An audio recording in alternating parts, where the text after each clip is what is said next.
Robots Radio presents...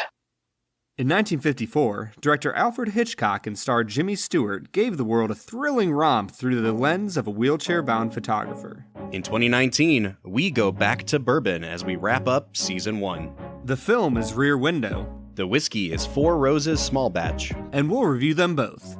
This is the Film and Whiskey Podcast.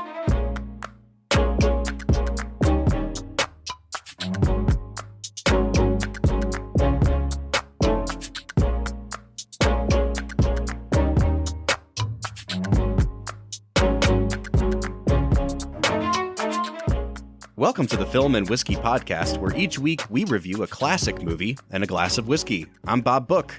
I'm Brad G. And this week we are looking at the 1954 film Rear Window.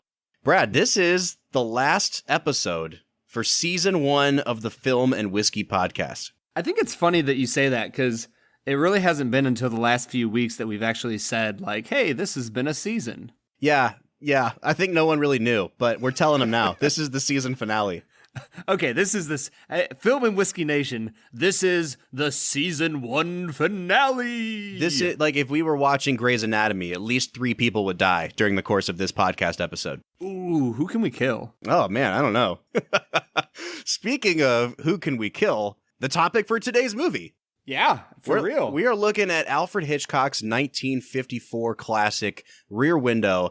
And honestly, I don't think we could have picked a better movie to end, quote unquote, end our season on, because it's just fun. It's just such a fun movie to watch. And Brad, I mean, I know you and I will get into a little bit of an analysis on the movie, but it's not the kind of movie where it's like Vertigo, where there's layers and layers of subtext. I think this is just a super suspenseful, super thrilling movie, and it's just a fun watch from beginning to end. Yeah, I got into this movie, and, you know, fun fact, I had never seen this movie before. Oh, nice. And so I got into this movie, and I kept expecting the classic Hitchcock fear-inducing suspense, and I never got it. And I was actually, this might sound bad, I was actually really refreshed by the fact that that wasn't there. Like, this really was just kind of a fun romp of a movie that was just done in one room. It was just Jimmy Stewart and Grace Kelly and their nurse massage therapist, Stella. Yeah. And they're just hanging out trying to catch a murderer. And it was really, really fun. That's, and the funny thing is, we usually go into our segment, Brad Explains, but that's pretty much the whole movie. I mean, if you want to elaborate a little bit on it, Brad, I think you can, but essentially the plot of the movie is we're just in one room and there's only a few characters. Yeah, I mean, Jimmy Stewart is a world-class photographer, and he was injured shooting some sort of, I think it was a car race. Yeah, something like that. He got injured. And so he's been, laid up at home with a broken leg for 6 weeks, and he has 1 week left till he gets the cast off. And they kind of established very early on that he's just been people watching. But then he sees this dude start acting really weird in the middle of the night. He keeps leaving with, a suitcase and coming back and leaving and coming back. And then he sees him cleaning a saw and a knife and all this stuff. And he's pretty positive that this dude killed his wife. Yeah, and that's the setup for the movie. Yeah. I guess the first thing you really find out about this movie, the opening credits have this really cool device where you're basically looking out Jimmy Stewart's rear window, because he lives in an apartment complex and all of the surrounding buildings kind of form a courtyard. And so the back window of Stewart's apartment looks out on basically 3 other buildings that are kind of making a rectangle. And I love that once the credits end, the camera pushes through Jimmy Stewart's window and kind of takes us on this long tour or vista of what he sees. And it starts to introduce us to all the characters that we're going to continually see throughout the movie that Jimmy Stewart just watches from his window. And it's a really cool setup to the movie, I think, because it happens basically wordlessly. There's no one introducing you to the characters, but you start to get a sense of the geography of the space and of the personalities of all of Jimmy Stewart's neighbors just in that one long shot. Yeah, anytime I watch movies like this, it really feels like a play being done on the stage, because you have one set, one stage, And the camera really spends time letting you get to know the geography of this little shared backyard space, in the middle of a big city. And I really enjoyed that Hitchcock was willing to spend time not just with, one or two of his backyard neighbors. He really just kind of takes you on a meandering tour over this week of what's going on in the lives of all these different people. And there's payoff at the very end of the movie when, you kind of see things come together for the better. Yeah, definitely. And I don't want to go too much farther without talking about the cinematography in this movie, the camera work, because you don't quite notice it because, like Brad said, the movie really takes place from inside one room and they never leave that room. And so it seems like a very simplistic setup for the movie, but it reminded me a lot of our 12 Angry Men episode where we talked about how there were so many different camera setups within that one room that you almost never see things from the same perspective. And the different camera tricks that are employed in this movie are just so cool. The camera is constantly moving. You're switching between lenses, like when Jimmy Stewart pulls out his, photographer's camera with the giant lens on the end. The camera switches to having this sort of circular lens and you're looking through Jimmy Stewart's camera. And it just helps create this sense of suspense and dread. And the camera is so important in that. Yeah, honestly, what you were saying, it almost reminds me of like long-running TV shows like The Office, where you're set in one specific space the entire time, and you end up seeing The Office from the exact same camera angles over and over and over. And it almost makes it like an oddity and a rarity when you see the office space like from a different angle. Right. And with this movie, you didn't have to worry about that. You got to see, Jimmy Stewart's apartment from all different angles, but you got to see the backyard just from the angle of his window. And it really helps create a good contrast as you're watching the movie. You always know where you are. And I love that about it. So Alfred Hitchcock actually had this set built. Like, it was basically like they built the facade of 3 or 4 functioning buildings, but then, they really did build the interior of the building across the way. And it's just really cool to me to think about the fact that they're on this giant stage, basically, filming this movie.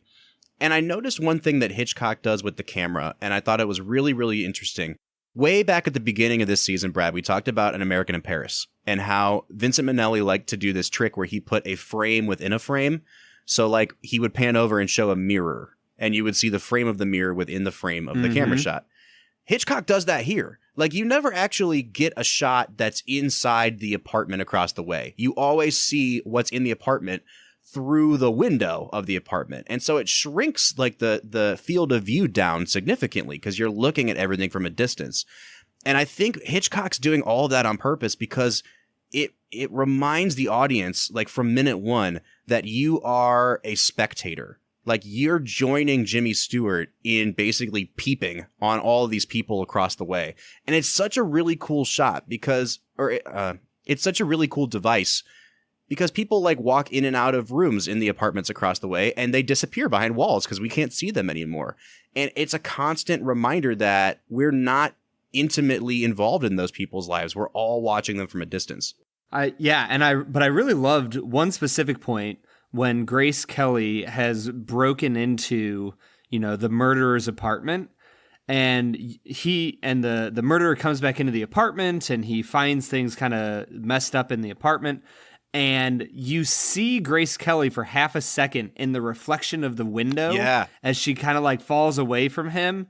And it's such a cool way, like you were saying, to have a frame within a frame where you're seeing something that you shouldn't necessarily be seeing. I thought that was so well done. All right, so Brad, why don't we talk a little bit about the performances in this movie? Because it's a movie that really is anchored down by just a few speaking roles. I mean, we see a lot of these neighbors across the way, and I think the neighbors actually do a really good job of playing their roles as well.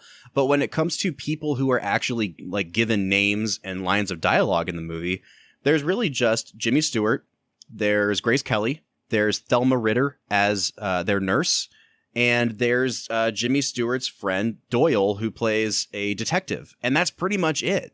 Yeah, honestly, I was almost blown away when Grace Kelly walked in, and I shouldn't have been because the way that Thelma Ritter and James Stewart describe her you know, when they're having that conversation and Jimmy Stewart's talking about like, oh man, she's like too perfect for me, too far beyond that anything that you could have ever heard. Like the way he describes her could have been like a magazine describing how perfect Grace Kelly is. Yeah. I guess I'm not the girl I thought I was. No, there's nothing wrong with you, Lisa. You've got this town in the palm of your hand. Not quite, it seems. Goodbye, Jeff. Well, you mean good night? I mean what I said. Well, Lisa, couldn't we just keep things status quo? Without any future? Well, when am I going to see you again? Not for a long time. At least, not until tomorrow night. But for some reason, when she came in, I was like, oh, Grace Kelly's in this movie. That's awesome. Yeah. And every time I watch this movie, I'm reminded of how good of an actress she is. I feel like, you know, her life story being what it is and her becoming a real life princess has so overshadowed the fact that she actually was a really good actress. She won an Oscar, not for this movie, but she won a Best Actress Oscar. And I think it shows. And what I love about her character in this movie is that they set her up as this perfect, high fashion, you know, haute couture kind of girl. And the whole movie she spends trying to convince us and Jimmy Stewart that that's not who she is and that she's, you know, ready to climb up ladders and dig through people's gardens looking for clues to solve a murder. And it's really, really cool to think about the fact that she's fighting against this persona that she's too perfect, but then in real life, she still goes off and becomes a princess anyway. Right. Yeah. And I think the reason that it works so well in the movie, at the very least, is because at the very start of the movie, you really do see her as this princess perfection sort of picture. You know, she's ordering in dinner from the fanciest restaurant in town, and she's wearing these beautiful, you know, this beautiful skirt that's puffed out, you know, wide. And as the movie progresses, she kind of wears more functional clothing, and the giddiness that she shows at trying to catch this murderer and like join in Jimmy Stewart's plan is just, it's infectious. It's fun. It's refreshing. There's something about her performance that, man, I just can't get enough of it. It's so fresh. Well, and the counter to her and our protagonist for the movie is Jimmy Stewart. And I want to talk a little bit about Jimmy Stewart in this movie. This is our second film that features James Stewart, and it's a completely different character from Vertigo. And I think so many people have this idea, just like they do with Bogart, of who Jimmy Stewart is. And I think, you know, the closest thing we have to a Jimmy Stewart today is Tom Hanks, in that, you know, when you watch a movie, like you're watching Tom Hanks and you're kind of always aware that it's Tom Hanks. But Tom Hanks and Jimmy Stewart both, I think, sometimes don't get enough credit for how well they do disappear into their roles. Stewart's character in this movie is kind of a jerk. Like, for most of the movie, he's really, really, really mean to Grace Kelly's character, and he's constantly trying to push her away and trying to convince himself that he doesn't want her because she's too perfect. And what I love about what Stewart is doing here is he's unlikable at parts, but he's unlikable in a completely different way than he is in Vertigo. Well, and the thing for me is, I get that he's unlikable, especially at the start when he's telling Grace Kelly to just shut up.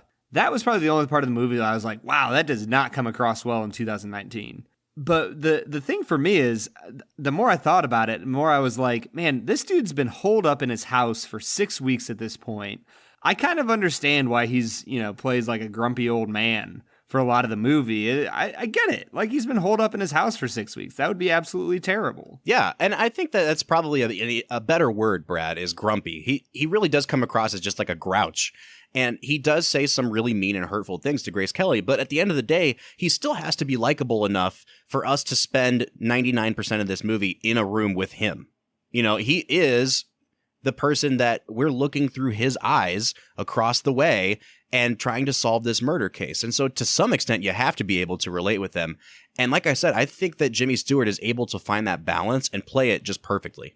Yeah, and I found myself relating to him for the fact that he had to be so aggravated of like, I see this murder happening, and my girlfriend is telling me that it's not real. It couldn't have happened. My friend, who I fought in the war with, who's a detective now, is telling me, no, it couldn't have happened. Like, you're ridiculous. And so, like, I kind of understand his frustration and grumpiness for the fact that, like, he's like, no, I know what I know. I've seen what I've seen. And I know something, bad is happening in that apartment. Absolutely.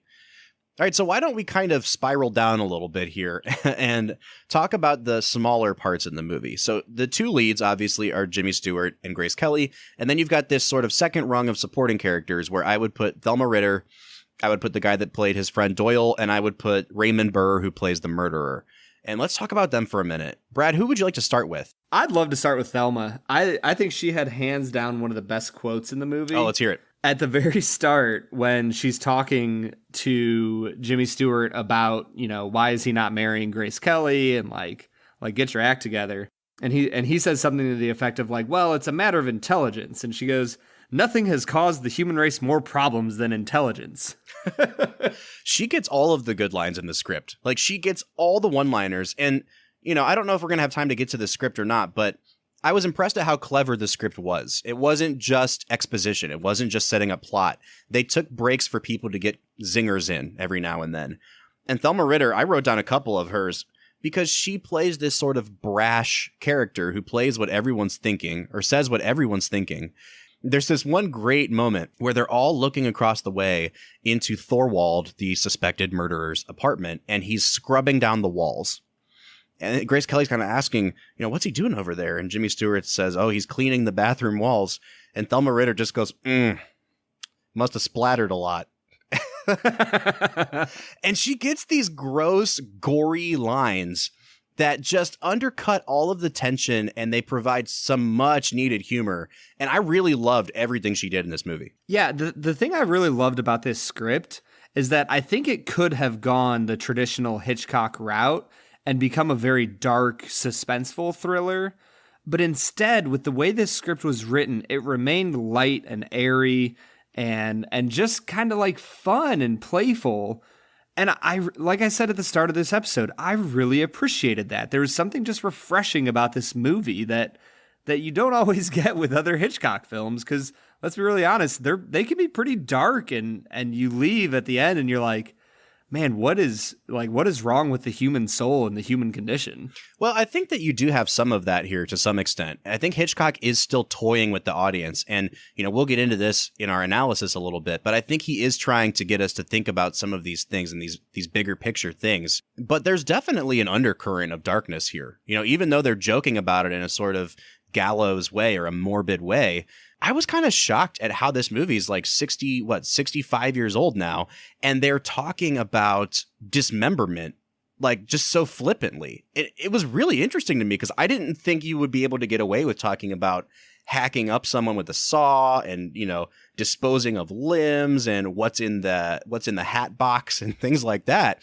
I was really taken aback by that. Yeah, part of me honestly wonders if the generation who had seen World War II, a decade in the past, they're getting to the age where they're starting to control movie making and what's allowed and what's not. And I'm just really curious if they had been so desensitized to things like that they were like, yeah, I saw worse things than this in the war. They're just talking about it here. Yeah, and Hitchcock obviously had a part in sort of tearing down bit by bit those little bits of censorship.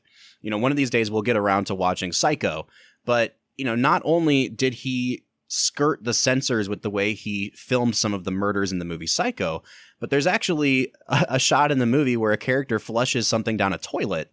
And it was the first time a toilet had ever been shown in American cinema since they implemented the censors in the 1930s. Wait, what? Yeah, they would not allow them to show a toilet. And so Hitchcock, bit by bit, was undermining the censors and sneaking things in and getting things around them in a way that led kind of to the demolition of the censors in the late 60s. I mean, even like on American television in the 1950s, when they showed married couples, they never showed them in the same bed. They always had two separate, like, twin beds that would be separated by like an end table. And they would not show people in the same bed for fear of, inciting people and offending people. So the censors did a lot of really interesting, weird things. Yeah, no, it's really interesting. I do love the way that that Hitchcock is always pushing boundaries, but he does it in such a casual way. Like, there's something about the way Hitchcock films a movie that he always takes his time to get places. He's never in a rush. He's never in a hurry. I honestly, I don't know if Hitchcock could have made movies in today's, modern era, because they're just so much faster paced than his movies. And it's really fun to go back and watch these movies because you're not forced along at a breakneck pace. These movies really move slowly, and that's okay. Well, and that goes back to that example that we've given with Tarantino now of stretching the rubber band. When you're in a scene that's supposed to be drawing out suspense, and Hitchcock just magnifies that and blows it up to the whole movie. I mean, at about the half-hour mark, I kind of looked at my watch a little bit, metaphorically speaking, and said, like, all right, I'm kind of ready for this thing to get moving here, because he really does take his time to establish the geography, the characters, their relationships to each other, so that when it's time for the suspense to start, you're invested because you've spent so much time with these people. Yeah, I'm not going to lie. It was in that first 30 minutes because I knew the plot of the movie, that, he's creeping out his back window and witnesses a murder. And I legit thought that the lady who lives on the floor level, she was sitting out on her back thing and she had a newspaper over her face. I was like, oh, that's it. She's the dead one. Well, let me touch on her for a second. And I think this is a good spot to kind of move into talking about Jimmy Stewart's neighbors, because Hitchcock does a great job. You don't know any of their names except for the nicknames that Jimmy Stewart gives them. Across the way, there's this young, attractive dancer that he calls Miss Torso. Next to them is an old couple who sleeps out on their fire escape and has a little nosy dog. On the second floor is Thorwald, the guy that he suspects of being a murderer. And on the bottom floor of that building is this woman that he calls Miss Lonely Hearts. And I think in a lesser director's hands, Miss Lonely Hearts is either too cliched and too on the nose, or it's cut altogether. And one of the things I really love about this movie is the subplot of Miss Lonely Heart, because Jimmy Stewart is watching this woman who desperately, desperately wants to be in a relationship, to the point where she's setting a table for two and pretending to have a conversation over dinner with someone who's not there. And to the point of, going out to a bar and trying to pick a guy up that's clearly not right for her.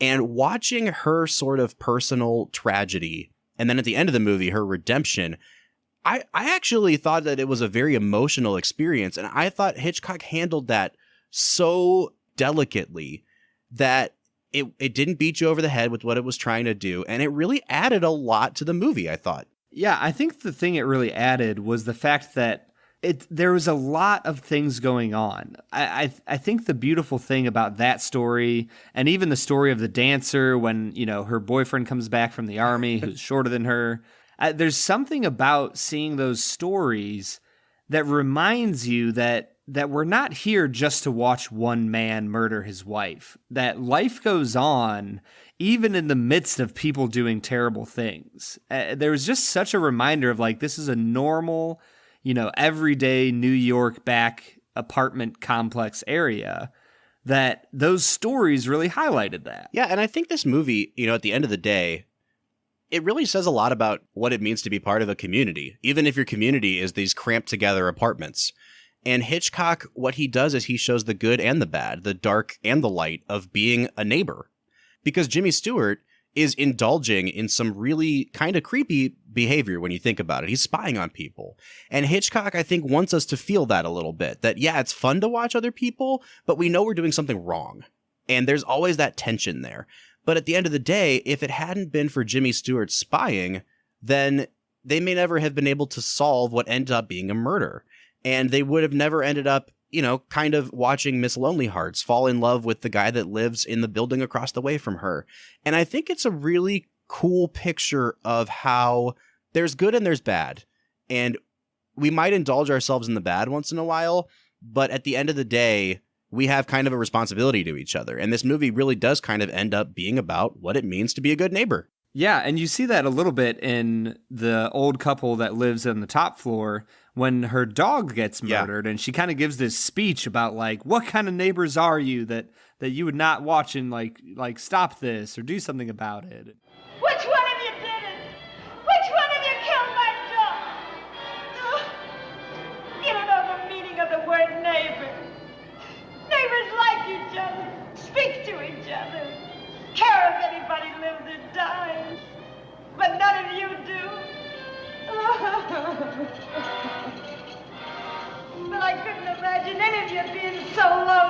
kill a little helpless, friendly dog. And she kind of gives this insight into the neighbors don't actually care about each other, but they all are up in each other's business all the time. Right. It's a weird thing. No, and that's I think that's a key scene. And then there's one other really key line that gets at this, and it's a thing Thelma Ritter says again. Everyone in the apartment complex is minding their own business, even though they're all also kind of constantly like spying on each other. And I think what Hitchcock is trying to do is show that hypocrisy of what does it mean to like follow social norms and be polite and things like that. And Thelma Ritter is talking to Grace Kelly about murder. And she has this great line where she says, nobody's ever invented a polite word for a killing yet. Right. And at the end of the day, like that's kind of what this movie is about tearing down that status quo of what do we say it means to be a good neighbor? And then what does it actually mean to examine ourselves and the kind of gross, like icky behavior of spying on people, but then also to actually invest time and energy into other people's lives. Can I just say another great line that Thelma Ritter has? Oh, please. She goes, your hormones must have gone bad.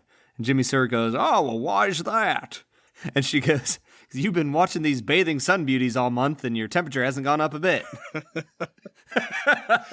There's so many sex jokes in this movie, and they're all hilarious. But again, I'm like, oh, Hitchcock, man. He's really sneaking them in there. Yeah, and it was 1954, and I'm just like, how did he pull this off in the 50s? Well, Brad, I'm sure there's a lot more that we have to say about this movie, but why don't we take a break at this point and try our last whiskey for season 1, which is Four Roses Small Batch. You better have picked a good one, because this is the end of the season, Bob. We need to end on a high note.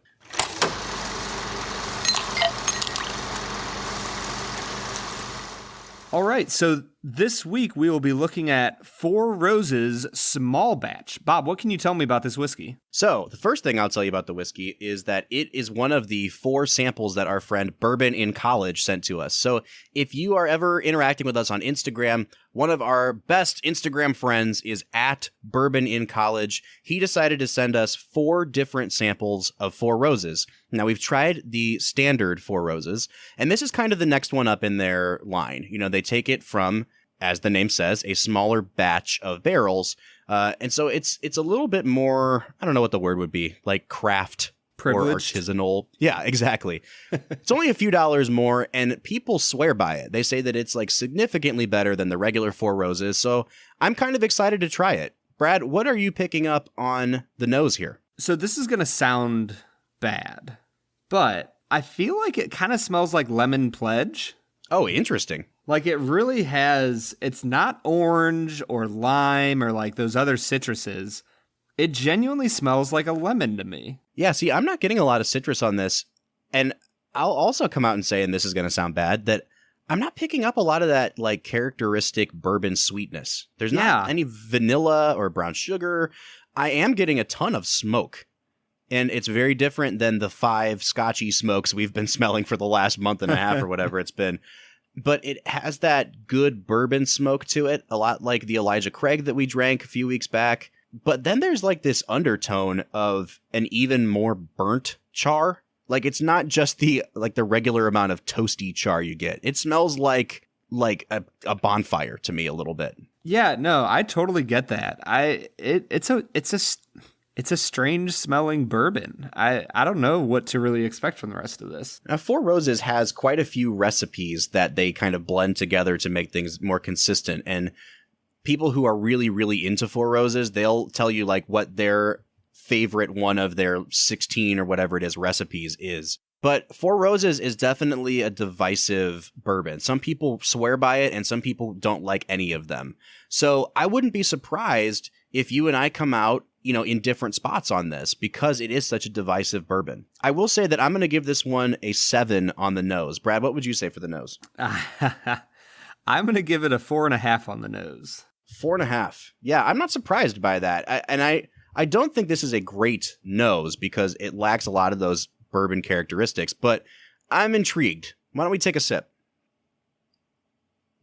All right, so first thing I'll say is that it is not very sweet. You guys know I love my sweet bourbons.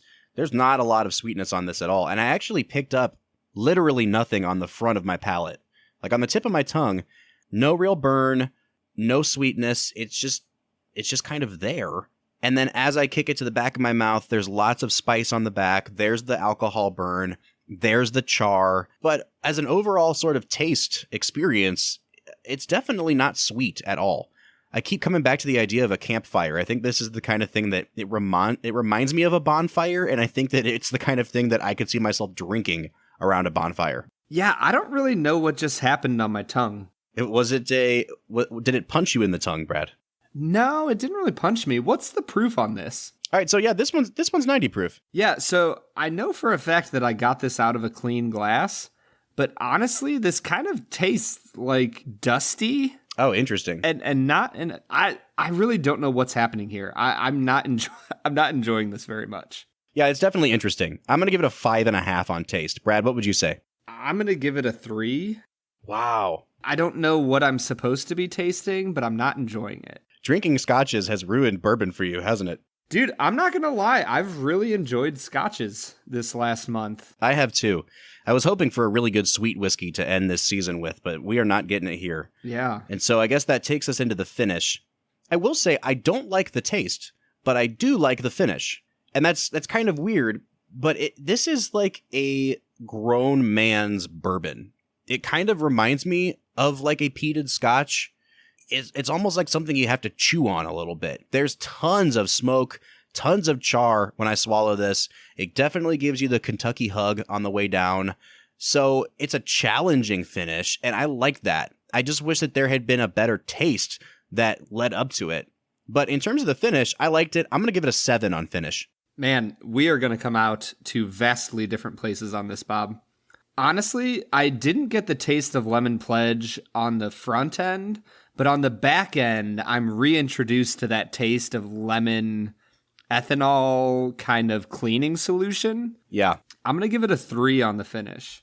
Brad, I will say that I respect your dedication to this podcast, that you have actually gone out and drank Lemon Pledge. Just so you know what the tasting note is. Yeah, I've really been working. That's dedication, man. I've really been working on expanding my palate. Yeah, well, you definitely did. Maybe that's why you can't taste anything anymore. All right, so overall balance, in a sense, this is a really well-balanced whiskey because there was no sweetness on the nose. There was no sweetness on the taste. It was really smoky on the nose, and it was really smoky on the finish. So I think it's pretty well balanced. It's just not my cup of tea, if I'm being honest with you. I guess I'll give it a 7 on the balance. It didn't really surprise me at all. It was consistent to what I thought it would be. Yeah, I'll go ahead and give it a 6 on balance, but I mean, it tasted like Lemon Pledge most of the way through, so. All right, and overall value, the MSRP on this is $30, which isn't bad. Especially because regular Four Roses, I think, was like in the $22 to $24 range. So this would make sense as kind of the next step up. It's not a huge investment more. But for $30, I don't really know, man. It's if this is the kind of thing you like, if you like a bourbon that's not as sweet and is kind of heavily spiced, then this might be up your alley. But I think I would always steer people to get Weller Antique for the same price. Or to get Elijah Craig even for the same price. And Brad, I know you weren't crazy about Elijah Craig, but I think I would choose Elijah Craig over this any day of the week. Yeah, I think my struggle with this is that it's not very good, and it's $30. And like, if this was a $12 bottle of whiskey, I'd probably give it like a 7 or an 8.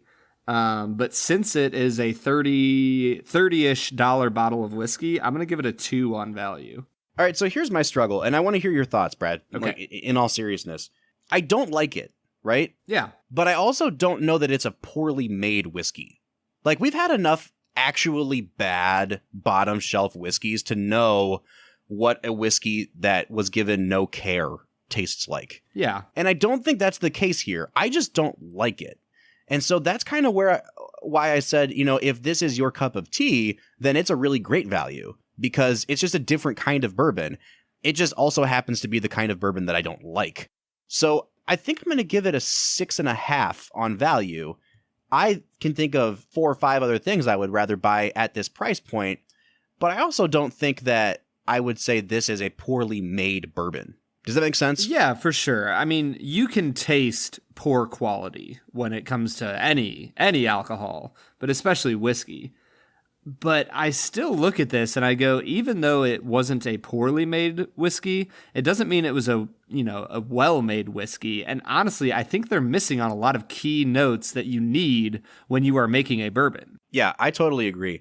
Now, we have 2 Four Roses samples left in this lineup that Bourbon and College sent us. So we still have the single barrel, and then we have what's called the small batch select, which is their newest and kind of most high-end bottle. We also had a single barrel selection in our blind taste test episode that was at barrel proof, and that thing was a beast. And I gotta say, like, drinking this kind of reminds me of that, but it's like all of the things that blew us away have been toned down.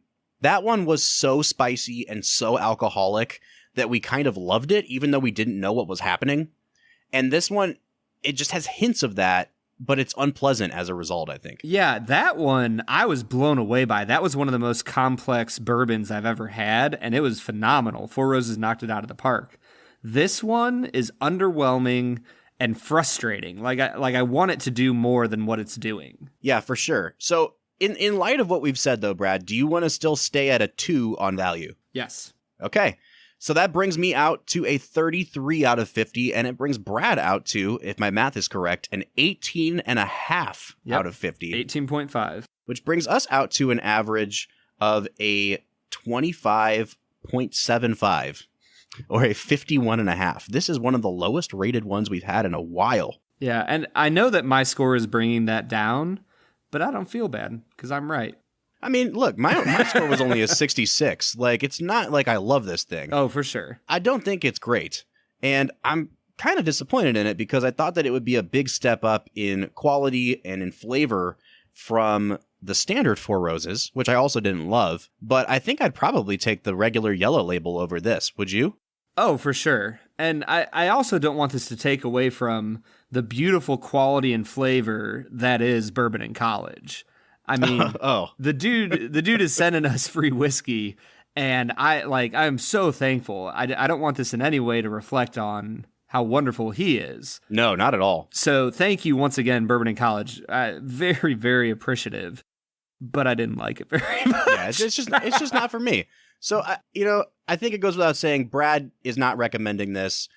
I'm not recommending this either. I think that there are tons more whiskeys and bourbons especially that I would recommend if you've got $30 to kill. So yeah, it is what it is, man. You know what I can recommend though, Bob? What's that? Thelma Ritter making sex jokes in Rear Window. Well, let's get back into that, Brad. Sounds good.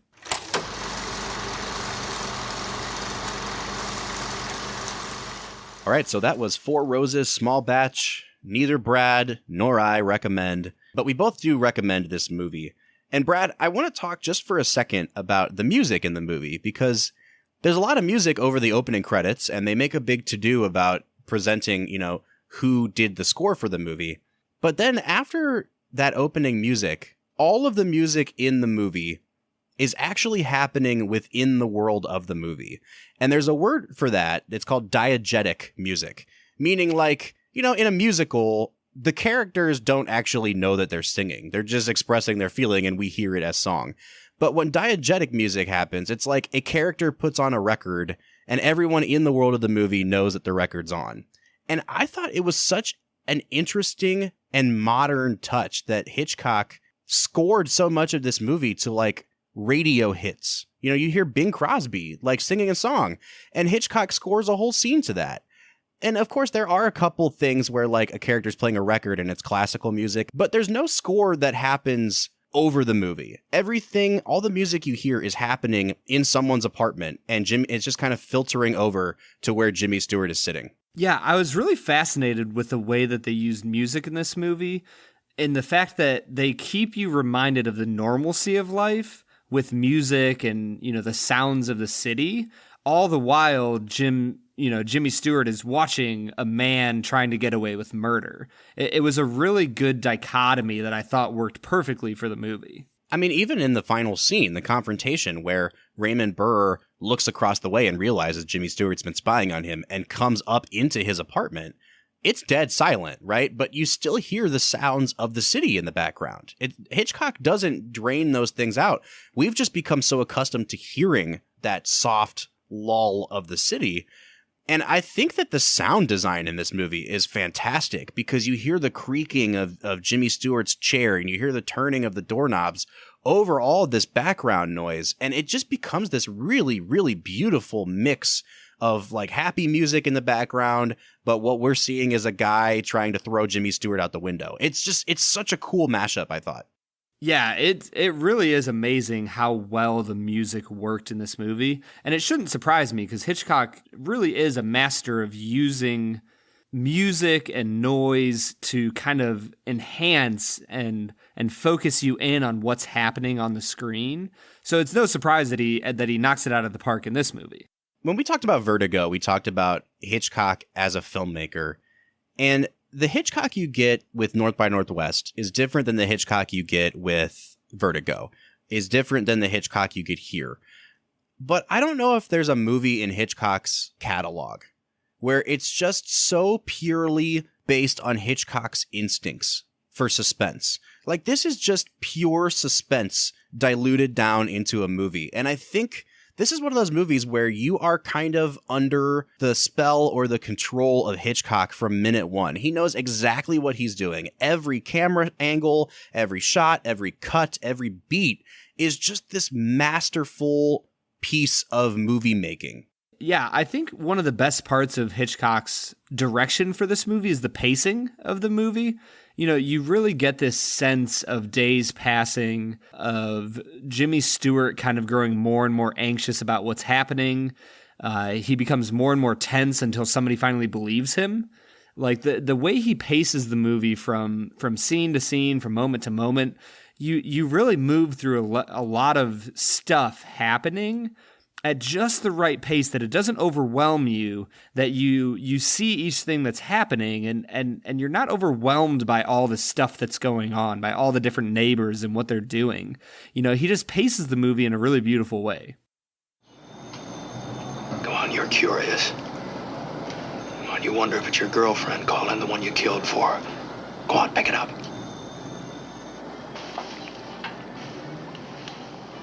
Hello?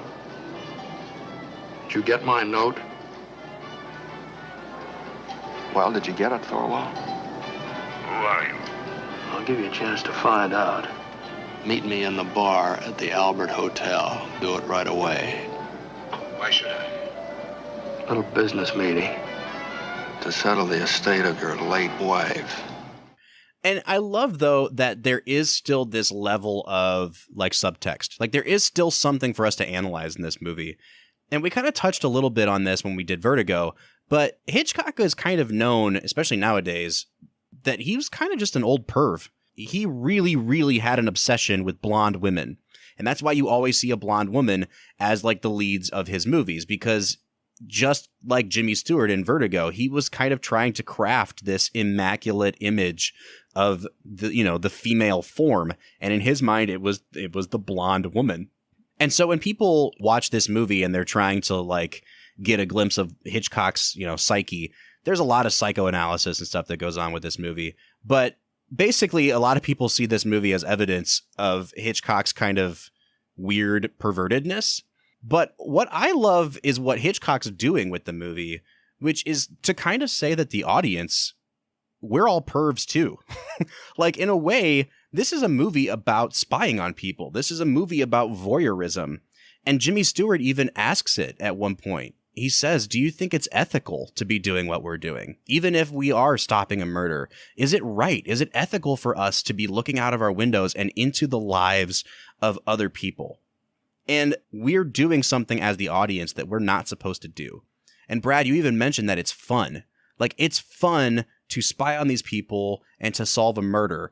And yet at the same time, I think in the back of all of our minds, and the way Hitchcock frames all those shots is to say, yeah, it might be fun, but you're also not supposed to be doing this. Yeah, that's really interesting.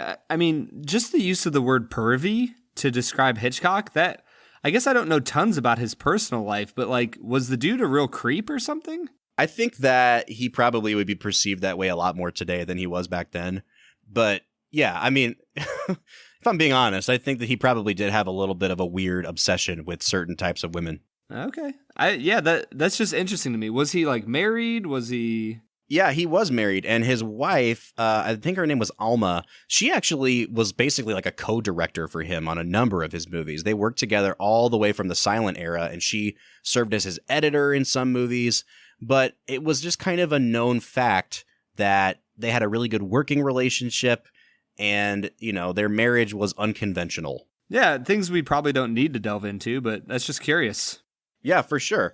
But I mean, I do think that people are kind of looking in the wrong place when they're analyzing this movie. They're looking for clues about Hitchcock, but what Hitchcock's doing is actually, I think, trying to say something about ourselves. Right. Which is, why is it enjoyable that we like spying on people? What's the implication of that? Right, yeah. What does it say about you as a person that you're enjoying not just solving a murder, but just creeping on a newlywed couple as, you know, they walk into their house for the first time? And the great Roger Ebert, you know, Ebert is the most famous movie critic in history, and I think rightly so, because he could say things in a way that none of the rest of us could.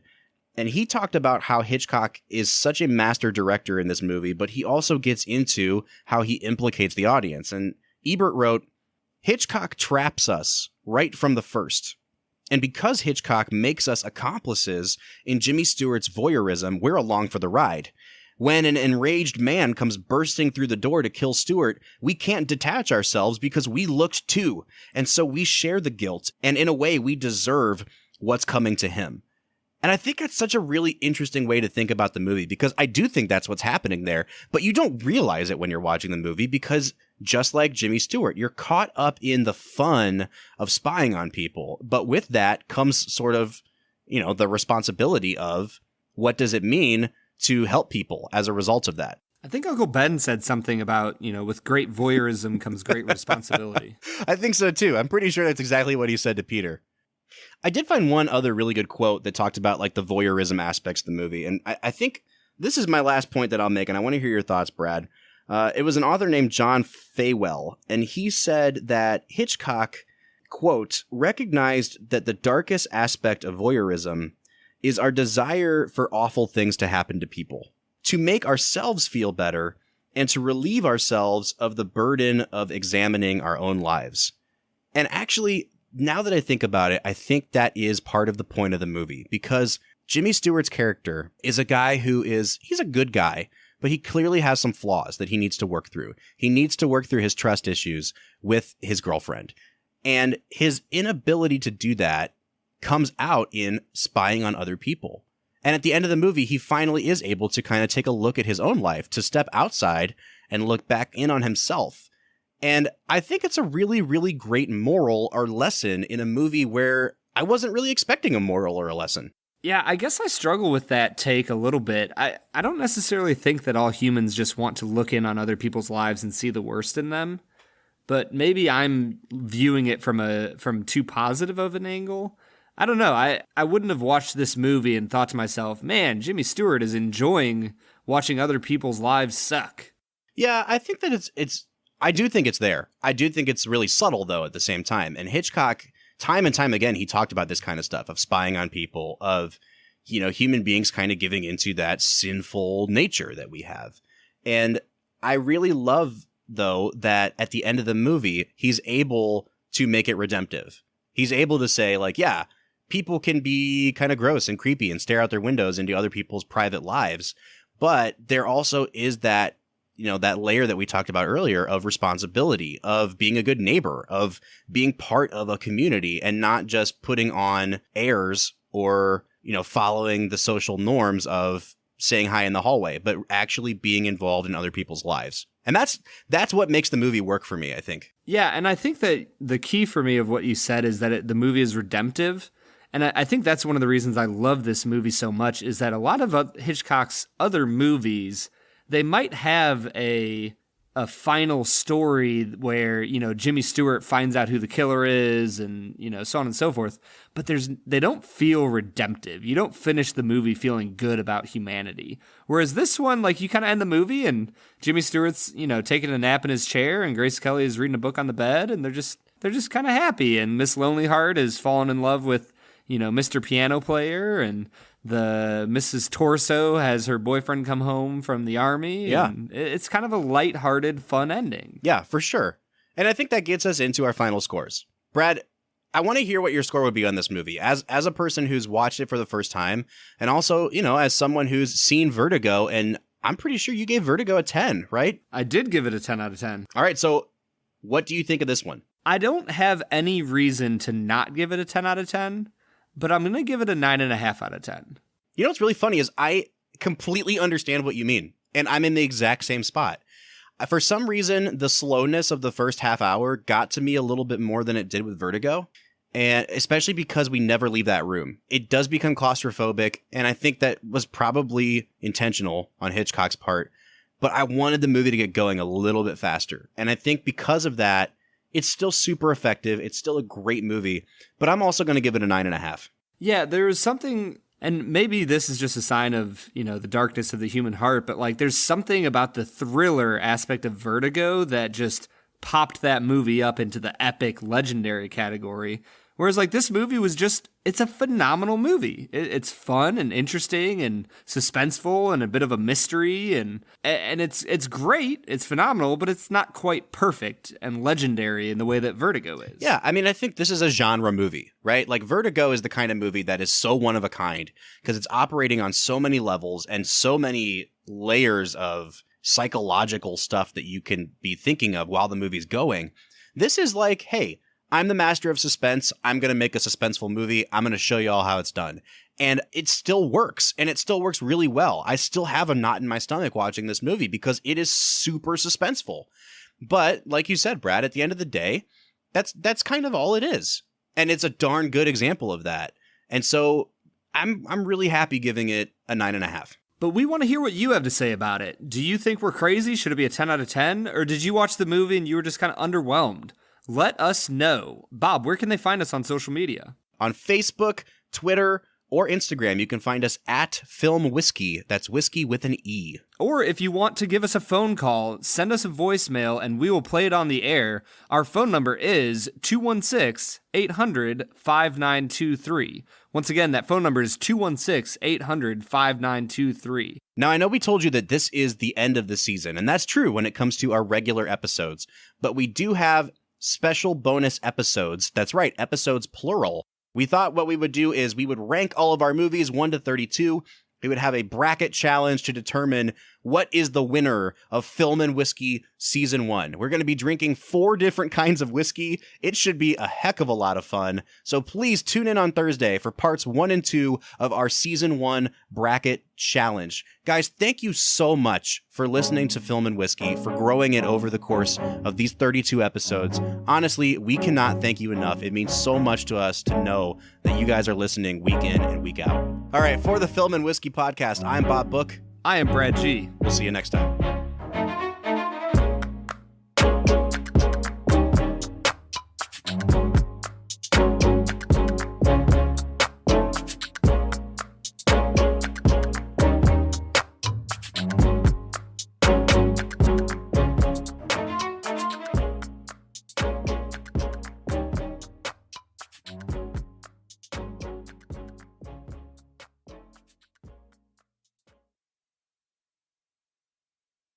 Hey. Hi. Do you enjoy being optimistic about bad movies? Or do you enjoy at least trying to figure out where someone worked really hard on a bad movie? Well, we've got the podcast for you. New to Robots Radio, we represent Fresh Tomatoes, the movie podcast. Each week, we look at 2 movies that did really badly critically, but we try to find the good in them. And we have segments such as What Could Have Saved It and Would You Watch It Again? If you're there on a Saturday night, you want to watch a bad movie, but you're not sure if it's like good bad, or if you should even bother, give us a listen. You can find us on Robots Radio, Spotify, Apple Podcasts, and wherever else you listen to podcasts. Please come and say hi. We love you already.